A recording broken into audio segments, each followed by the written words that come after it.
యేసు ప్రభు రెండో రాకడను గూర్చి బైబిల్ ఏం చెప్తుందో తెలుసుకునే ముందు, విశ్వాసిగా పిలువబడే నీవు దేవుని రాకడకు సిద్ధపడకుండా ఆయన రాబోచున్నాడన్న సత్యమును గ్రహింపకున్నావా? అయితే వాక్యం అలా సెలవిస్తుంది.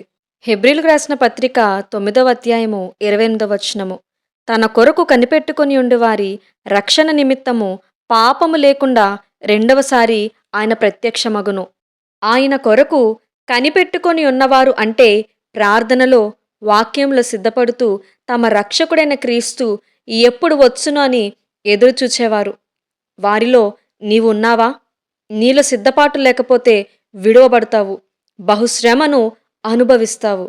మత్తయి రాసిన సువార్త 24వ అధ్యాయము 36వ వచనము. అయితే ఆ రోజు, ఆ గంట ఎప్పుడో తండ్రికి మాత్రమే తెలుసు గాని ఏ మనిషికి తెలియదు. చివరికి పరలోకంలోని దూతలకు, కుమారునికి కూడా తెలియదు. గనుక ఏ క్షణమైన రాకడ వస్తుందో మనము గ్రహింపలేము. కానీ నీవు ఏ క్షణము రాకడ వచ్చిననో ఎత్తపడే గుంపులో ఉండుటకు నీవు నీ రక్షణను కాపాడుకోవాలి.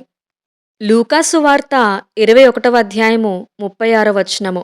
కాబట్టి మీరు జరగబోవు వీటి నెల్లను తప్పించుకొని మనుష్య కుమారుని ఎదుట నిలువబడుటకు శక్తి గలవారగునట్లు ఎల్లప్పుడూ ప్రార్థన చేయుచు మెలకువగా నుండుడి అని చెప్పెను.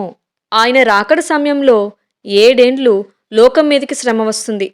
నీవు ఆ రాబోవు శ్రమకాలము నుండి తప్పించుకొని శక్తిమంతునిగా ఉండుటకు నీవు అన్ని సమయములలో మెలకువగా ఉండి ప్రార్థించాలి.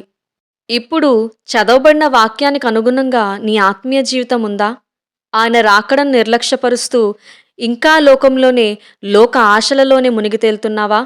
నీ చుట్టూ జరుగుతున్న పరిస్థితులను చూచి కూడా దేవుని రాకడ వంటివి ఏమీ లేవని మత్తుడివై ఉన్నావా? జీవము, మరణము ఇవి రెండు దేవుడు నీ ఎదుట ఉంచారు. దేనిని నీవు ఎంచుకుంటావు? శ్రమ, దుఃఖము లేని ఆ నిత్యరాజ్యాన్న, లేదా అగ్ని ఆరదు, పురుగు చావదు వంటి ఆ నరకాగ్నిన? ఇదే అనుకూల సమయము, నేడే రక్షణ దినము. సిద్ధపడు.